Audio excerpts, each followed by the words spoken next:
Deixa eu te falar uma coisa. Antes de você assistir essa aula, você vai assistir uma aula top de linha. Mas só que você não pode ficar do jeito que você está aí. Passivo. Igual um zumbi na frente dessa tela. Cadê o seu caderno? Cadê o seu material de anotação? Os seus registros? Existe uma coisa na neurociência chamada de esforço cognitivo. Quanto mais ativo for o seu bloco de estudos, o que você está fazendo agora é um bloco de estudos, hein? Com uma videoaula top. Então, quanto maior o seu esforço cognitivo, maior a sua retenção, sua conectividade dos seus neurônios. Mais você gera memória semântica. A metodologia do Atlas é pautada nisso. Então, separa o seu material de anotação, de atividade para esse bloco de aulas. Seja muito bem-vindo, porque você vai ter um momento agora que vai ser um divisor de águas no seu resultado. Bem-vindo ao Atlas.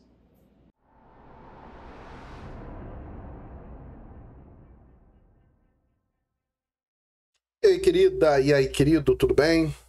Bom, nós estamos aqui atacando mais um módulo de física e esse possivelmente um dos módulos mais importantes de todos é o módulo de trabalho, energia e potência, que, por exemplo, para uma prova como o Enem, é um assunto de frequência 5, possivelmente o assunto mais importante para a prova em termos de quantidade de conteúdos e contextos em que esse conteúdo pode aparecer, não é?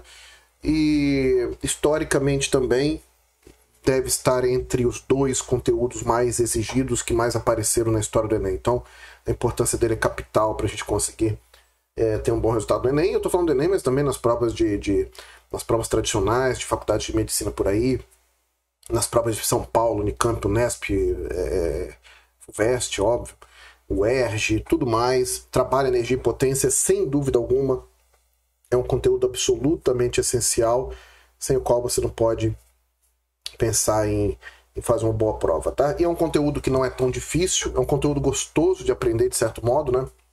Então, via de regra, é um conteúdo que os alunos comentam que tem um bom desempenho e a gente espera que você consiga melhorar esse desempenho ainda mais agora. Curiosamente, as definições de trabalho, potência e energia, embora sejam conceitos tão importantes, elas são difíceis, né? É difícil você conceituar precisamente o que quer dizer cada uma dessas grandezas. Então, num primeiro momento, é melhor você ficar apenas com a noção puramente matemática delas.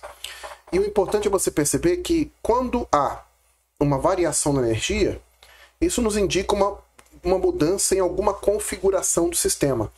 Seja essa energia variando em valor numérico, seja essa energia variando em tipo. Isso indicará alguma modificação, alguma mudança nas configurações do sistema. Bom, e o trabalho? O trabalho nesse contexto é uma medida das variações de energia. As variações de energia normalmente estão ligadas à realização de um trabalho por alguma força. E aqui cabe uma coisa importante: o trabalho sempre é realizado por forças. Eu vou simbolizar o trabalho por uma letrinha grega chamada tau, vocês vão ver, e a gente vai começar por aí, da definição de trabalho. O trabalho realizado por uma força F ao longo de um deslocamento ΔS, se essa força é constante, essa definição que eu vou dar só vale para forças constantes, é dado por F vezes ΔS cosseno de θ. Em que esse ângulo θ que está aparecendo aí é justamente o ângulo entre o vetor força e o vetor deslocamento. Tudo bem? A unidade do trabalho, bem, a unidade de força, que é o Newton, vezes a unidade de comprimento, a unidade do ΔS, desculpa, que é a unidade de comprimento, é um metro. Newton por metro é um nome. A gente simboliza pela letra J. Damos a isso o nome de Joule. Famosa unidade Joule de trabalho. Tá? Agora, esse ângulo θ, ele vai ter um papel bem interessante, porque, de fato, o cosseno de θ ele pode variar de -1 a 1. Né? Por exemplo, o cosseno de 0 é 1, o cosseno de 90 é 0, o cosseno de 180 é -1. Então, dentro dessas faixas, nós poderemos determinar ou discutir, ou pelo menos definir, alguns tipos de trabalho com respeito a estes valores que o ângulo pode adquirir. O primeiro deles é chamado de trabalho motor. O trabalho motor é aquele que aparece quando nós temos um ângulo θ que vive entre 0 e 90. podendo ser igual a 0, mas não podendo ser igual a 90. Ora, como o cosseno de θ é um número...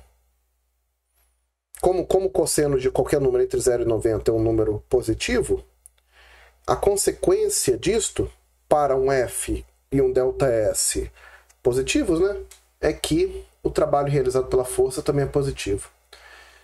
O que isso quer dizer fisicamente? Bom, fisicamente quer dizer que essa força coopera para o movimento. Por exemplo, vamos supor que aqui eu tenho uma superfície, sobre essa superfície eu tenho um corpinho. Pode considerar que várias forças simultaneamente atuam nesse corpo, mas eu estou querendo analisar essa força F aqui. Está aqui, essa força F.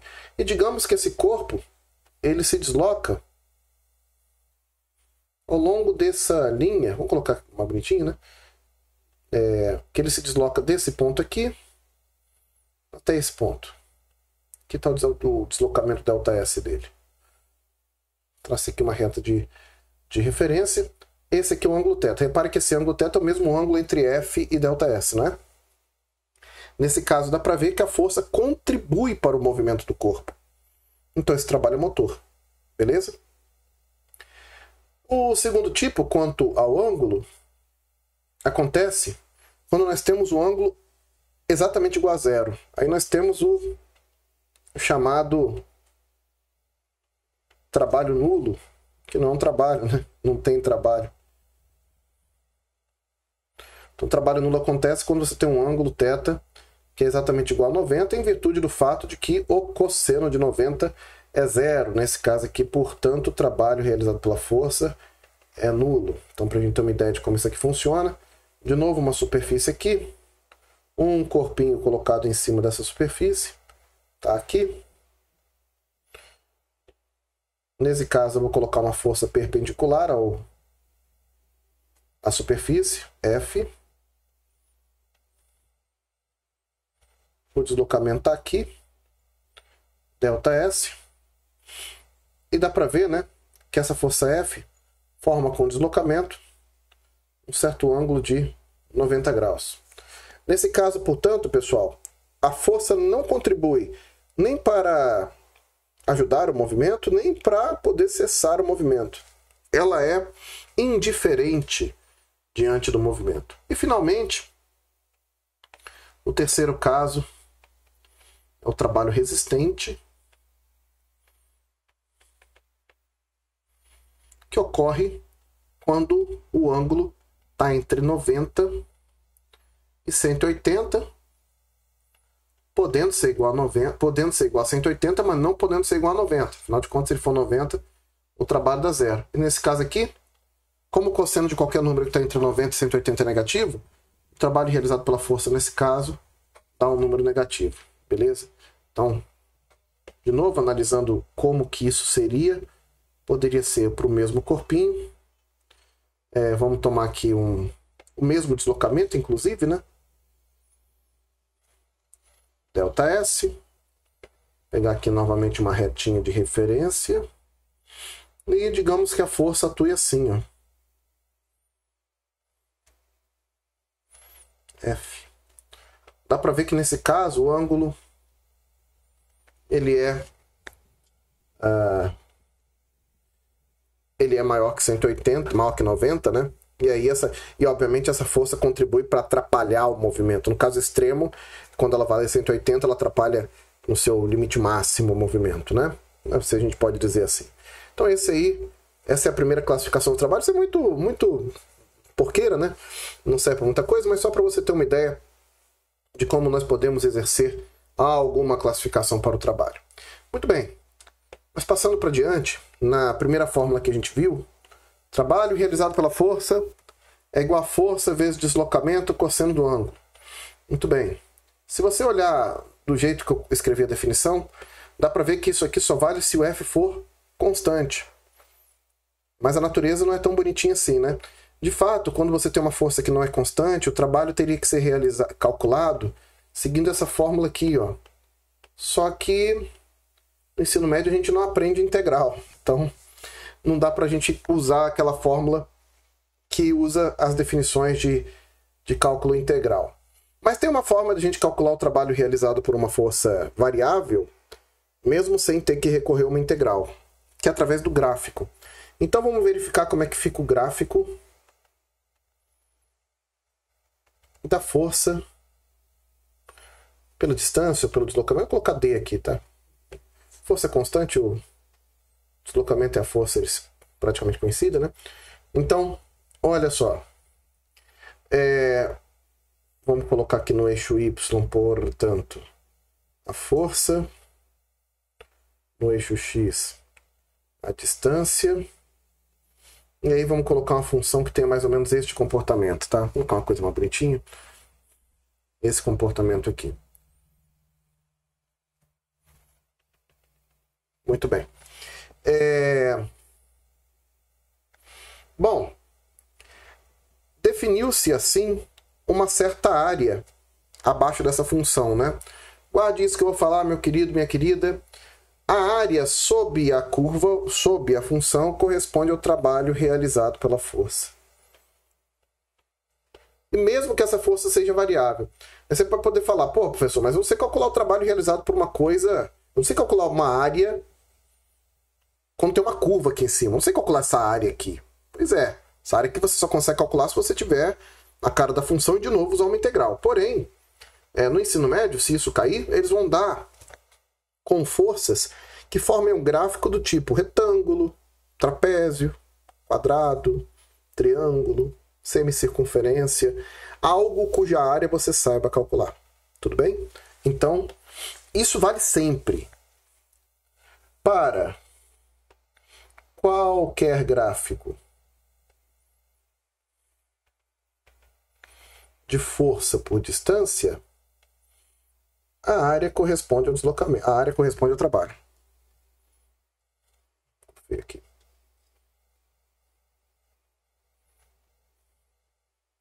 Corresponde ao trabalho realizado pela força.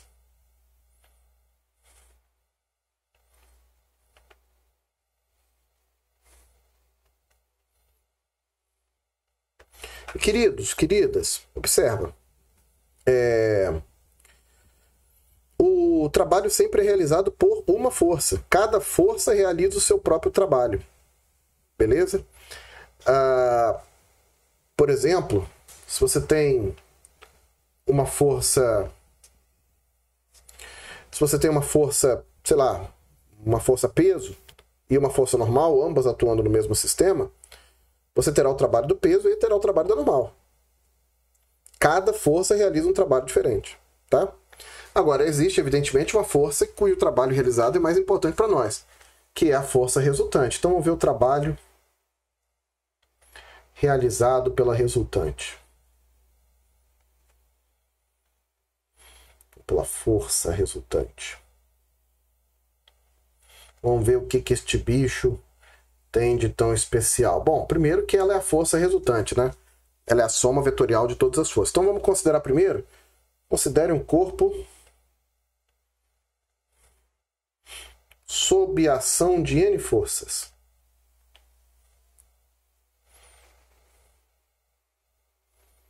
Então aqui está o corpinho. Estou sobre ele uma força F1, uma força F2, ficou feio isso aqui, até uma força Fn. Bom, existem pelo menos duas maneiras de calcular o trabalho realizado pela força resultante. A primeira delas é a mais cachorra, é a mais óbvia, é a seguinte. Pode-se mostrar, essa eu não vou demonstrar, mas ela não é difícil de mostrar. Pode-se mostrar que o trabalho realizado pela força resultante corresponde ao trabalho realizado pela primeira, mais o trabalho realizado pela segunda, mais até o trabalho realizado pela enésima força. Ou seja, o trabalho realizado pela força resultante é a soma algébrica dos N trabalhos realizados por cada uma das forças, né? Lembrando que a força resultante é a soma vetorial de cada força. Tudo bem? Esse é o jeito mais simples. Então você tem, por exemplo, normal, peso e tração atuando no mesmo corpo. Você quer saber o trabalho da resultante, você vai pegar o trabalho do peso, mais o trabalho da tração, mais o trabalho da normal, tudo isso somado é o trabalho da força resultante. Tá bom? Tem um comentário aqui que eu esqueci de fazer, inclusive, eu vou só fazê-lo meio en passant, tá? Vou colocar como uma observação, eu me lembrei agora. Só como uma observação. Não sei nem se esse é o ponto mais interessante de colocar, mas vou colocar. O trabalho realizado pela normal é sempre nulo.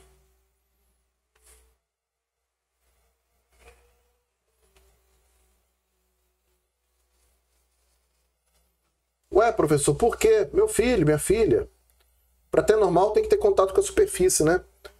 E, por definição, a normal sempre é perpendicular à superfície. Então, quando você for calcular o trabalho da normal, você sempre estará nesse caso aqui, ó, em que o ângulo θ entre a força e a superfície fará 90 graus.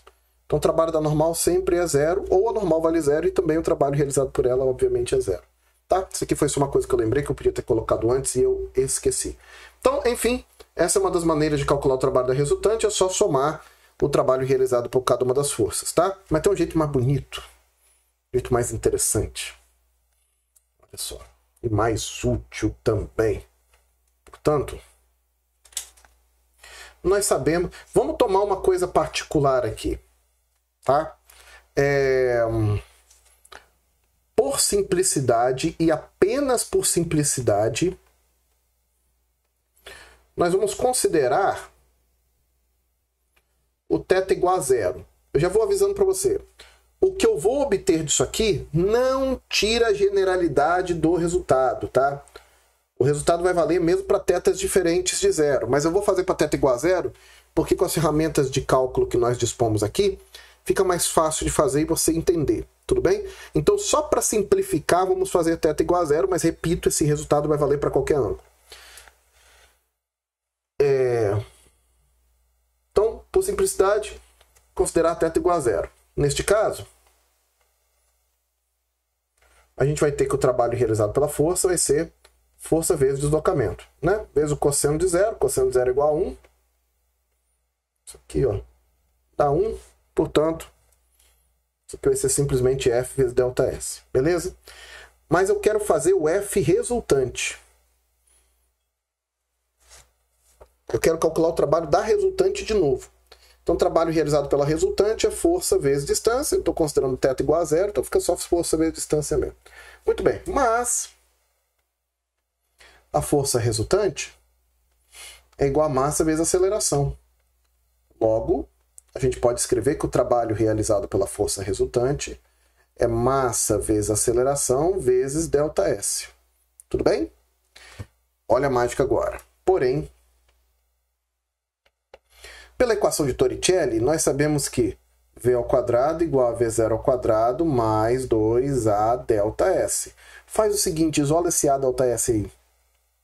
V ao quadrado menos V0 ao quadrado sobre 2 é igual a A ΔS. Ó o A ΔS aí. Então, meu filho, minha filha, eu posso pegar esse V ao quadrado menos V0 ao quadrado sobre 2, que é A ΔS, e substituí-lo aqui, neste A ΔS que está em cima. Então, fazendo isso, a gente vai ter o seguinte. Trabalho realizado pela força resultante é igual a M, que multiplica V ao quadrado menos V0 ao quadrado sobre 2. Isso aqui era o A ΔS, né? Aplica a propriedade distributiva. Isso vai ser mv ao quadrado sobre 2 menos mv0 ao quadrado sobre 2. E essas grandezas mv ao quadrado sobre 2 a gente vai chamar por um EC. Isso aqui é um EC0. Portanto, o trabalho realizado pela força resultante fica igual a este EC menos EC0, ou como queira, o trabalho realizado pela força resultante é a variação deste EC, que agora passa a se chamar energia cinética. A forma de energia mais interessante, mais abundante, mais comum para todos nós, né? Esse aqui se chama teorema trabalho energia. Por alguma razão misteriosa, um monte de gente esquece desse teorema durante a prova, tá? É verdade, muita gente esquece que dá para usar ele, e ele é uma mão na roda. O trabalho realizado pela força resultante, apenas pela força resultante, pode ser calculado como a variação da energia cinética. Então, por definição, vamos colocar essa grandeza explicitamente, a energia cinética, a gente vai simbolizar por um EC, ela é definida como o produto da massa pelo quadrado da velocidade sobre 2. Tá aí.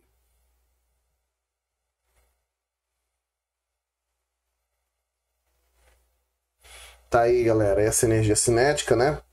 A unidade dela, assim como a unidade de qualquer outra forma de energia, também é o joule.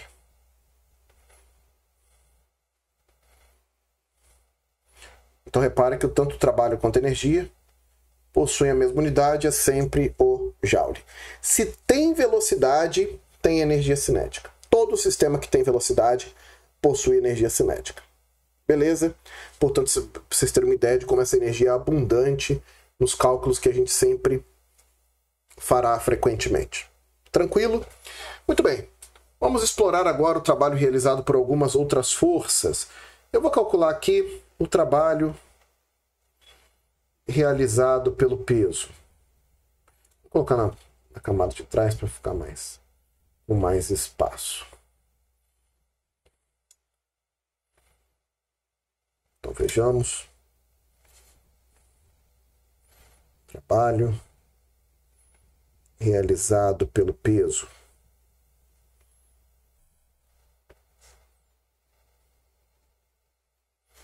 Bom, para calcular esse trabalho, eu vou considerar um corpo que cai em queda, que é abandonado em queda livre de uma altura h. Eu quero calcular qual é o trabalho realizado pelo peso nesse deslocamento. Então, considere um corpo abandonado. Nem precisa ser abandonado, né? Mas enfim, vou colocar abandonado. Abandonado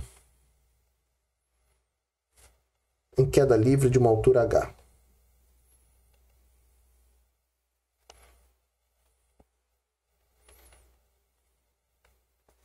Muito bem. Aqui está a superfície. Aqui está o corpo. Seja m a massa do corpo. Vamos supor então que a massa do bicho a gente conhece, tá? Se ele está em queda livre, isso quer dizer que ele cai sob a ação exclusiva da força-peso. E eu estou impondo aqui que este corpo caia de uma altura h. Eu vou orientar convenientemente este h como o vetor de deslocamento para baixo, mas repare desde já que eu poderia ter uma liberdade de escolha, né? Se eu quisesse botar o h para cima, assim eu poderia. Se eu quisesse fazer esse corpo vir de h1 até h2, eu poderia. Se eu quisesse dizer que ele cai de h2 para 0, eu poderia. Enfim, eu posso chamar essa altura h, dependendo do referencial que eu instalar, do jeito que eu quiser, tá? Só para deixar isso bem claro. Isso vai ser importante para nós, porque quer dizer que vai me dar liberdade para escrever essa energia de maneiras diferentes. Bom, como é que calcula o trabalho realizado por uma força? Nesse caso aqui, vocês estão vendo que a força é peso e a altura h apontam no mesmo sentido. Portanto, a gente vai ter que o trabalho realizado... Vamos lá, o trabalho realizado pela força é força vezes deslocamento cosseno de θ. Então, o trabalho realizado pelo peso é o peso vezes h vezes o cosseno de 0. Cosseno de 0 é igual a 1. O peso é mg. Portanto, o trabalho realizado pelo peso é mgh. Ó, eu sei que muitas e muitos de vocês já viram esse mgh uma vez na vida, não é? Porque isto define um novo tipo de energia, a chamada energia potencial gravitacional. Essa energia potencial gravitacional eu vou chamar de EPG. Então, por definição, a energia potencial gravitacional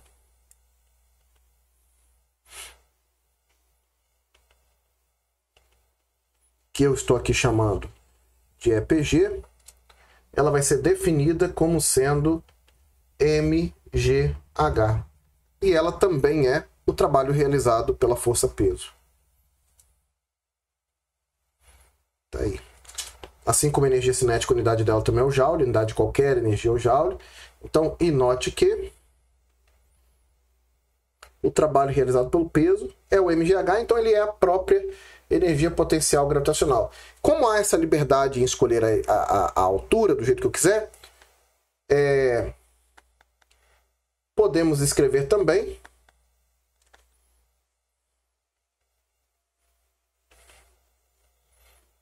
que o trabalho realizado pelo peso é menos a variação da energia potencial gravitacional. E eu sei que muitas e muitos de vocês vão olhar para isso aqui e falar, pô, professor, mas por que menos a variação da energia potencial gravitacional? Bom, repito, como eu tenho a liberdade de escolha para o H, eu posso fazer, por exemplo, esse sistema cair de um H1 para um H2. E quando você escrever, vai ficar mgh2 menos mgh1. É a variação da energia potencial. Ou se você fizer de H2 para H1, vai ficar mgh2, se você fizer de H1 para H2, mgh1 menos mgh2, que é menos a variação da energia potencial. Então você, pela liberdade que tem para escolher a altura, você pode escrever o trabalho realizado pelo peso como energia potencial, que é o jeito que você mais vai usar, meu filho e minha filha, ou com menos a variação da energia potencial. E eu escrevi desse jeito aqui porque eu sei que isso aqui vai me ajudar a escrever desse jeito, vai me ajudar a deduzir um teorema, simplesmente o teorema mais importante da física inteira, daqui a pouquinho, tá bom?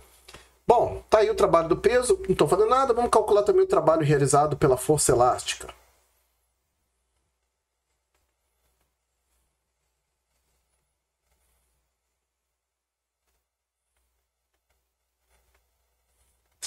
Trabalho realizado pela força elástica, que também terá uma carinha bonitinha para nós. Como a força elástica varia, eu não posso calcular o trabalho realizado por ela como força vezes distância, né? Então a gente vai calcular através do gráfico, que é a segunda forma que a gente viu para calcular. Então nós sabemos que a força elástica é F igual a Kx. Logo, o gráfico da força elástica pela distância, isto é, pela elongação, pelo deslocamento da mola, isso é isso aqui, ó, que é x, que é força elástica.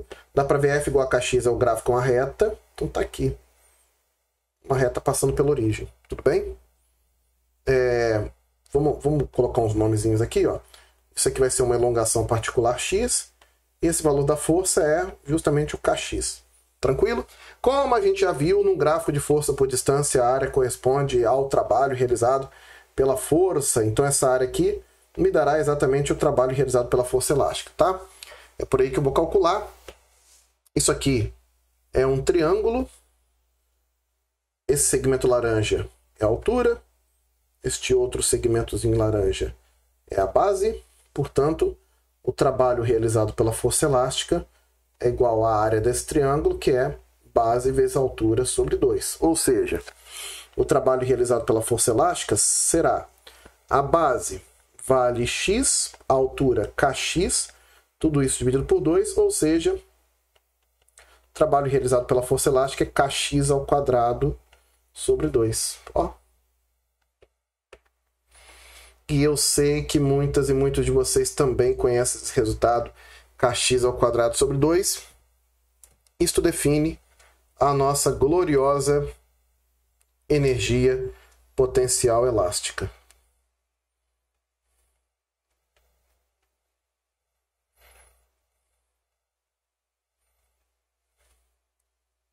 Essa energia potencial elástica que eu vou simbolizar por um EPE. Então, por definição, a energia potencial elástica, e como eu disse, é o nosso EPE, ela é definida como kx ao quadrado dividido por 2. Beleza?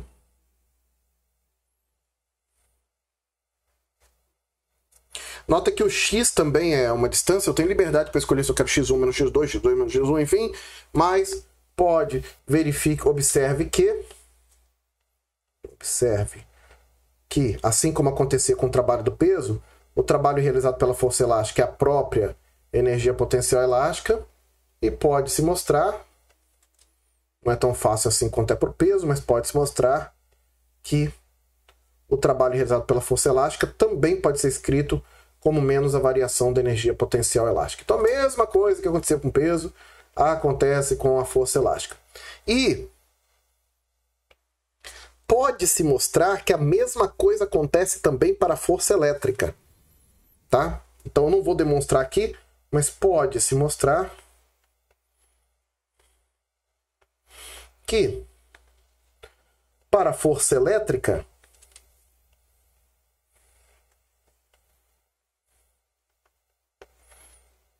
F elet temos também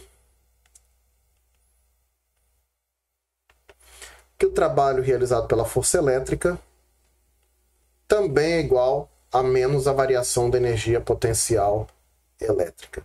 Porra, professor, então a mesma coisa acontece, para quem quiser saber, né? Bom, não, isso aqui vai dar carga vezes diferença de potencial, no momento oportuno a gente vê isso.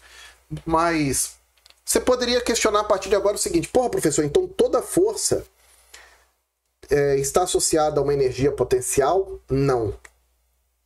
Aqui no ensino médio você só aprende essas três forças que têm a si associadas uma energia potencial. Porque nem toda força é assim. Por exemplo, o trabalho da normal é zero, não tem energia potencial. O trabalho do atrito não está associado a uma energia potencial, nem da tensão, nem da resistência do ar, e por aí vai. Forças cujo trabalho é igual a uma energia potencial integram uma categoria muito especial de forças, chamadas de forças conservativas. A gente vai adentrar nas forças conservativas só quanto àquilo que nós realmente precisamos. Primeiro, o nome não me deixa... o nome é bem claro, né? Então, elas vão ter uma propriedade associada à conservação. Conservação do quê? Vocês vão ver daqui a pouquinho. Mas estas forças possuem as seguintes propriedades.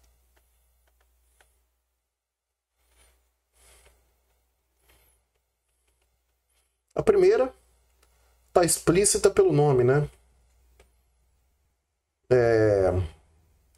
Elas estão associadas a uma lei de conservação. Para ser mais exato, a conservação da energia. Daqui a pouquinho você vai ver esse teorema, que é simplesmente o teorema mais importante da física inteira. Segundo, a propriedade que você já está vendo, as forças conservativas têm a si associadas uma energia potencial.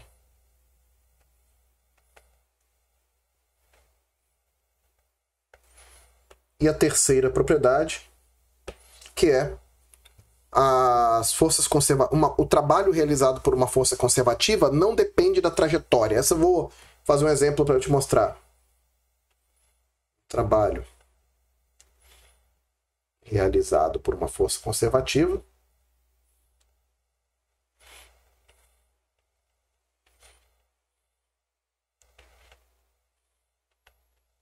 não depende da trajetória, não depende do caminho.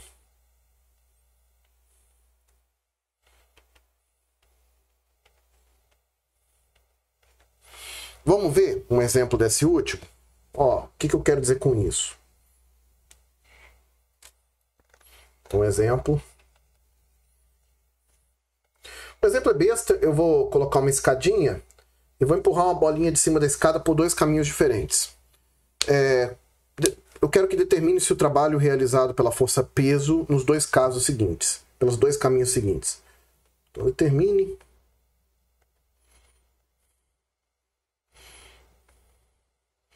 o trabalho realizado pelo peso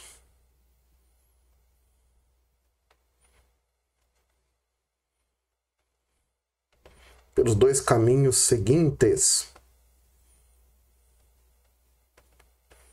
Vamos desenhar os caminhozinhos aqui.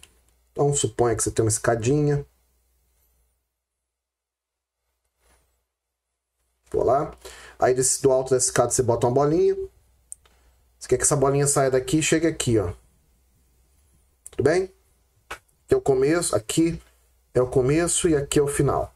Muito bem, essa bolinha pode descer por dois caminhos. O primeiro é dar um peteleco nela e fazer com que ela desça em linha reta.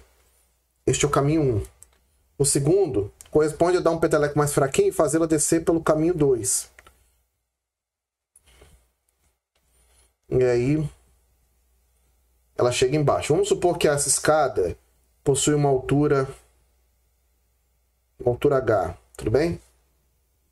Bom, qual o trabalho realizado pelo peso? Pelos dois caminhos? Gente, não importa qual trajetória a bolinha pegou, se é a trajetória 1 ou a trajetória 2.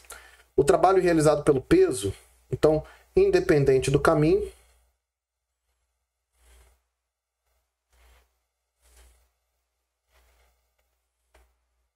o trabalho realizado pelo peso vai ser mgh.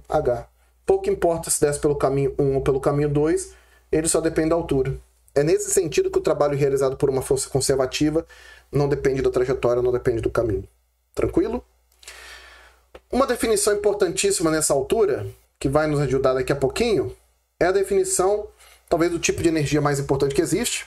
Não é bem um tipo, mas é a consagração das energias, a soma de todas as energias, a energia total, recebe o nome de energia mecânica. E essa é a mãe de todas as energias, então eu nem dou um índice para ela, eu chamo ela simplesmente pela letra E. A energia mecânica é a soma da energia cinética com as possíveis energias potenciais que hajam no corpo. Ué, professor, sobre um corpo pode agir mais de uma energia potencial? Sem dúvida alguma, meu querido. Sobre um corpo podem agir tantas energias potenciais quantas você consiga colocar nele. Por exemplo, um corpo pode... Repare que a energia potencial gravitacional aparece sempre que o corpo possui uma certa altura. E a energia potencial elástica sempre que ele está preso a uma mola, por exemplo. Você pode ter um corpo pendurado a uma certa altura e preso a uma mola ao mesmo tempo. E sob a ação de um campo elétrico ainda ao mesmo tempo. Ele terá 3 energias potenciais. Beleza? Então ele pode ter tantas energias potenciais quantas você consiga colocar. Tá bom? Guarda aí essa definição de energia mecânica, que será importantíssima para nós nos próximos instantes, tá? Agora, observe uma coisa. As forças conservativas têm uma irmã má. A irmã má da força conservativa chama-se força dissipativa. As forças dissipativas são o oposto da força conservativa, né? Enquanto a força conservativa, a irmã boazinha, está associada à conservação da energia, as forças dissipativas estão associadas à queda, à redução de energia mecânica, à dissipação de energia mecânica no sistema. Então, mais que associadas, são responsáveis pela dissipação de energia mecânica.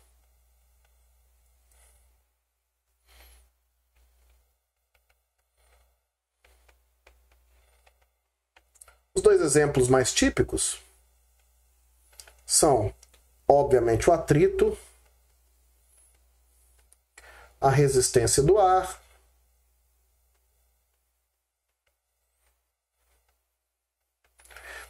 sei lá, forças associadas à viscosidade do líquido, por exemplo, enfim. E aí, galera, a diferença entre a energia inicial e a energia final recebe o nome de energia dissipada. Então, vou colocar bonitinho como uma definição mesmo. Por definição, energia dissipada, eu vou chamar de ED ou EDIS, né? Corresponde à diferença entre a energia mecânica inicial ou entre as energias mecânicas, vamos falar mais bonito, entre as energias mecânicas inicial e final. A inicial eu vou chamar de E0 e final que eu vou chamar simplesmente de E. Ou seja, a energia dissipada é E0 menos E. Por exemplo, se a energia inicial do sistema mecânico era 50, e depois quando o sistema parou, ela virou 10, 40 joules foram dissipados, foram perdidos, sacou? E aí tem uma coisa importante, mas é uma constatação quase direta. o trabalho realizado por uma força dissipativa é igual à energia dissipada.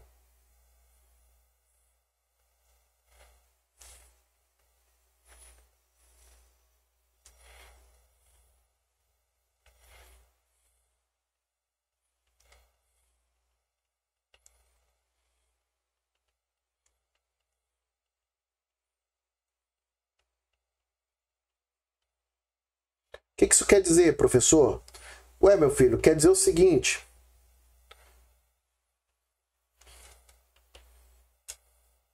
Isto é, quer dizer o seguinte. Se eu calculo, por exemplo, o trabalho realizado pelo atrito, o trabalho realizado pelo atrito vai dar exatamente igual à energia que foi dissipada pelo atrito. Ou seja,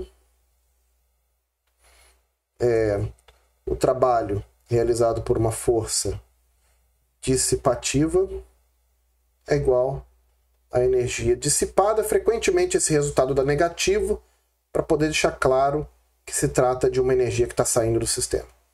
Beleza, tá aí essa energia dissipada. Tá, falamos da irmã boa, da irmã má. Agora vamos ver o teorema mais importante da física inteira. Vamos falar então sobre a conservação da energia.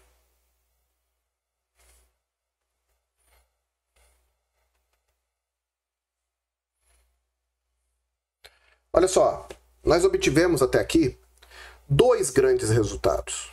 O primeiro deles diz respeito à força resultante. Então, já vimos que o trabalho realizado pela força resultante é igual à variação da energia cinética. E vimos também, fez aqui, energia cinética. E vimos também que o trabalho realizado por uma força F é menos a variação da energia potencial se F é conservativa. Mas aí a gente se coloca a seguinte questão. E se a força resultante for conservativa? Ou, em outras palavras, e se a resultante não tiver nenhuma parcela de dissipação? Se não há nenhuma força dissipativa atuando no sistema? Bem, se a resultante é conservativa, isso quer dizer que esses lados direitos aqui vão ser iguais. Então, neste caso, a variação da energia cinética vai ser igual a menos a variação da energia potencial. Beleza? Quem é a variação da energia cinética? Cinética final menos cinética inicial, isso é igual a menos energia potencial final menos energia potencial inicial. Ou seja, energia cinética final menos energia cinética inicial é igual a menos energia potencial final, menos com menos mais, energia potencial inicial. Vamos passar todo mundo que tem final para um lado, todo mundo que tem inicial para o outro lado, e daí a gente vai ter o seguinte. Energia cinética final mais energia potencial final é igual a energia cinética inicial mais energia potencial inicial. Mas meu filho, minha filha, o que é energia cinética mais potencial mesmo?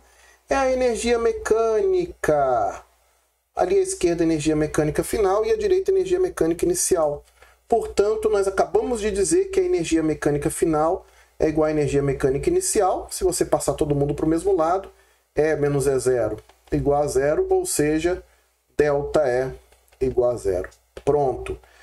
Em suma, se a força resultante é conservativa, a energia no começo e no fim é sempre a mesma. Ou, em outras palavras, no jargão mais técnico, mais físico, a energia se conserva. Este é simplesmente o teorema mais importante da física inteira. Então, a gente vai enunciá-lo formalmente. Vou enunciar formalmente dessa maneira aqui, ó. Teorema da conservação da energia.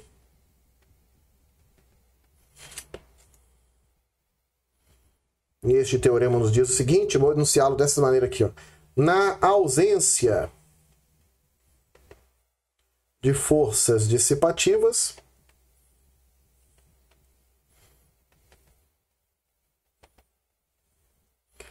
a energia se conserva.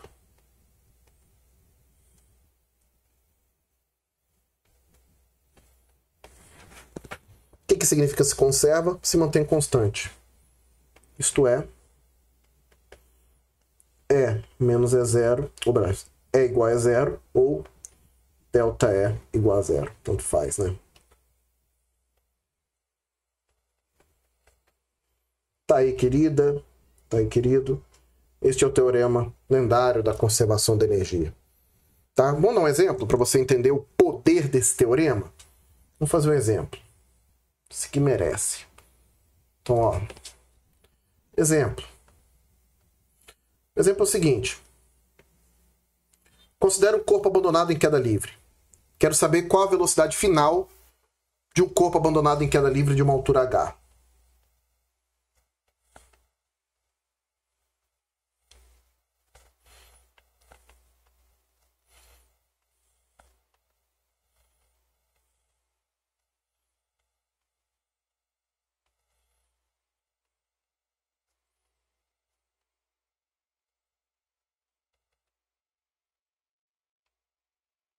Repara que eu nem falei sobre a massa do corpo, né? Nem vai precisar. Olha que doideira. Então, ó. Aqui está a superfície. Aqui tem o corpinho. A altura em relação a qual esse bicho vai cair é h. Eu disse que ele vai ser abandonado, então a velocidade inicial dele é zero. Se ele cai em queda livre, a única força que age sobre ele é o peso, né? E aí, como é que a gente faz para calcular? Bom, vamos lá. Eu vou fazer bem devagar para você entender. Como o peso é uma força conservativa, e nesse caso não tem nenhuma força dissipativa, porque ele cai em queda livre, nós poderemos dizer o seguinte. A energia mecânica lá embaixo é igual à energia mecânica lá em cima. Vamos fazer bem completinho. O que é energia mecânica? É cinética mais potencial lá em cima é igual a cinética mais potencial lá embaixo. Ao contrário, né? Lá embaixo é igual lá em cima.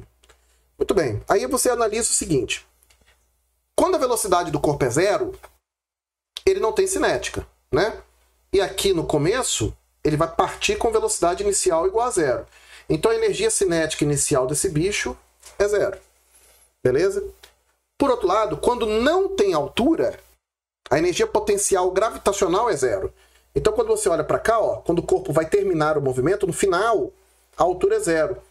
Portanto, a energia potencial final é zero.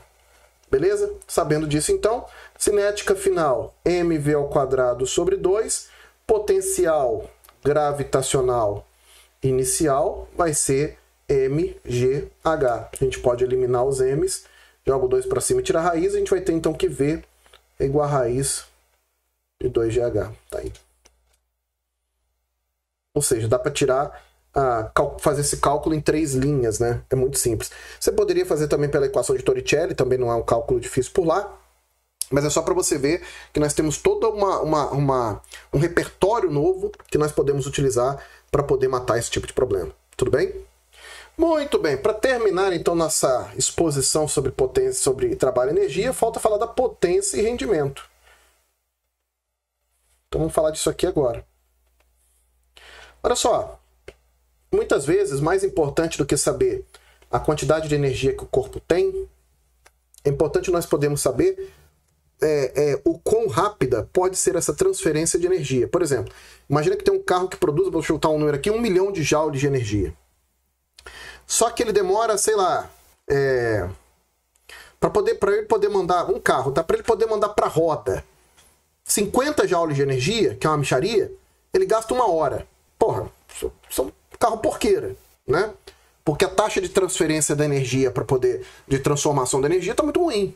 Então, pouco importa que o motor produza muita energia. Se ele não consegue transferir isso à roda, essa potência não serve para nada.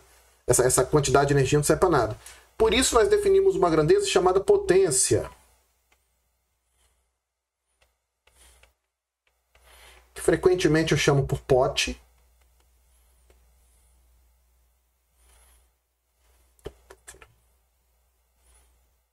E ela vai ser definida por nós como sendo... Bom, vou definir de 2 maneiras diferentes, né? Ela vai ser definida como trabalho realizado pela força, dividido pelo tempo. Como o trabalho é uma medida das variações de energia, a gente pode também escrever que a potência é variação de energia pelo tempo. É claro que quando a energia inicial é zero, ou a final é zero, né? A potência fica simplesmente energia sobre tempo. É bem comum a gente escrever desse jeito também, tá? A unidade de potência também é uma unidade muito conhecida da gente. Ela é Bom, vou colocar bonitinho aqui. Ela é a unidade de trabalho, que é o joule, dividido pela unidade de tempo, que é o segundo. Joule por segundo tem um nome, a gente simboliza por W e chama isso aqui de watt ou watt. Essa é a unidade de potência, tá bom? Agora, tem uma formulazinha secreta de potência sobre a qual ninguém fala, mas que é útil pra caramba. Olha só, se F é constante, a gente pode escrever o seguinte, galera, que o trabalho realizado pela força é quem?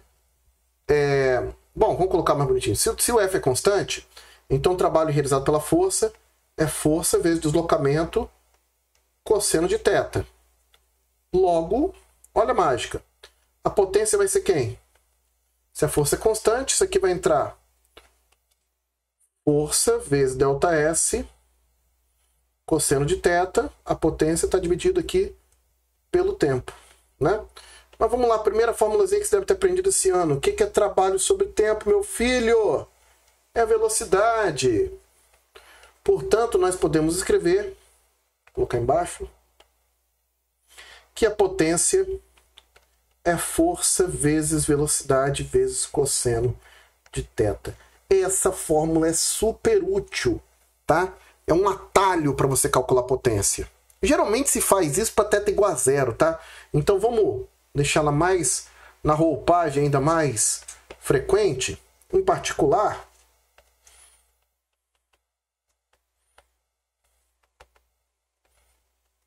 se θ é igual a zero, a gente pode escrever que o cosseno de zero é 1 e o trabalho realizado pela força fica sendo simplesmente força vezes velocidade.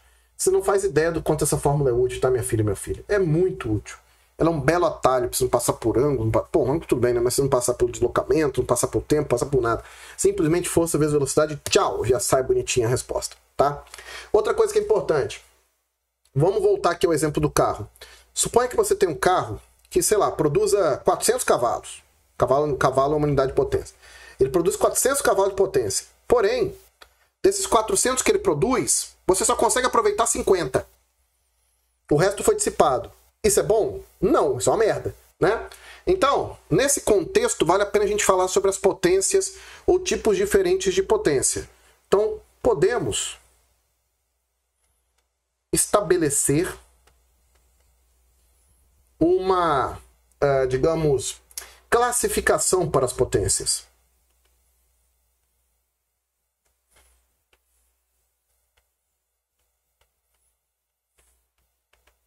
E também vale para energia e energias.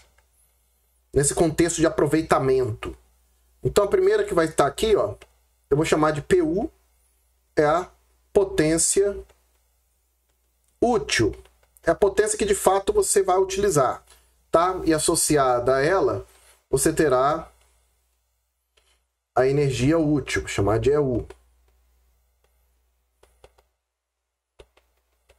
Beleza? Além disso, vou colocar as duas juntas aqui, ficar mais bonitinho. Vou fazer assim, ó. Além disso, você tem também a potência total. Então, naquele exemplo que eu dei, a útil seria os 50 cavalos que você vai usar.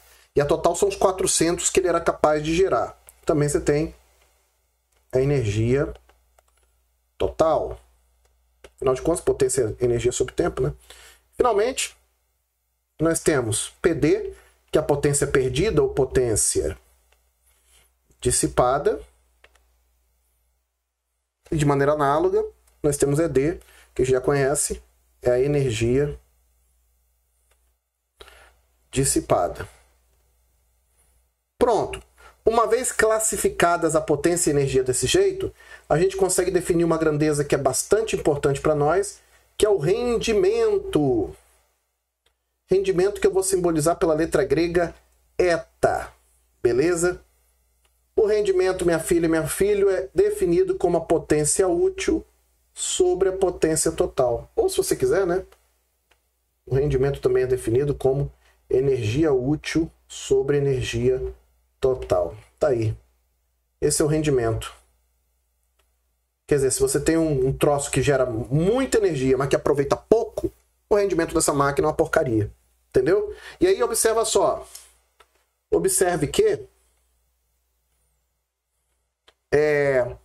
a potência total, a potência útil, desculpa, ela é a potência total menos a potência dissipada. Ou seja, o que você usa é o que você tem menos o que você perde. Também vale para energia. A energia útil é a energia total menos a energia dissipada. Então daí, se a gente substitui, ao invés de potência útil, potência total menos dissipada, a gente pode mostrar o seguinte, que o rendimento é 1 menos a potência dissipada sobre a potência total, ou de outro modo, que o rendimento é 1 menos a energia dissipada sobre a energia total. Essas formulazinhas escritas nessa forma final são iguais à forma de cima, né? Só que escrita em termos das outras energias e outras potências, deixa claro que o rendimento só será de 100% caso a parcela de energia perdida ou de potência perdida seja igual a zero, que é muito raro de acontecer. Tá bom? Geralmente esse conteúdo aí, os professores por aí demoram algo em torno de 4 ou 5 aulas de 50 minutos para dar. Aqui a gente fez em uma cacetada só, um belo resumão. Tem tudo que você precisa ir, até com as fórmulas abertas, tá bom? Não deixe de estudar, esse conteúdo é muito importante para sua vida, meu filho, não desperdice sua vida. E agora é fazer exercício. Grande abraço e até a próxima. Gostou? Seja muito bem-vindo ao Atlas, um pré-vestibular online focado em metodologia de aprovação. Aqui no Atlas, a gente vai te entregar algo muito maior do que aula. Porque só aula não aprova. Se você não tiver uma metodologia de estudos que dialogue com o que você busca, que é a sua aprovação, você vai ficar com muito conteúdo, mas não vai ter performance. Tem que ter uma interseção disso aí. Metodologia tática no processo de construção de resultados. Com consistência. Resultado bom não pode ser uma eventualidade. Tem que ter consistência. Acesse o link aqui abaixo no vídeo, vem conhecer o programa do Atlas e seja muito bem-vindo. A sua aprovação, ela está aqui. Na verdade, ela está aqui.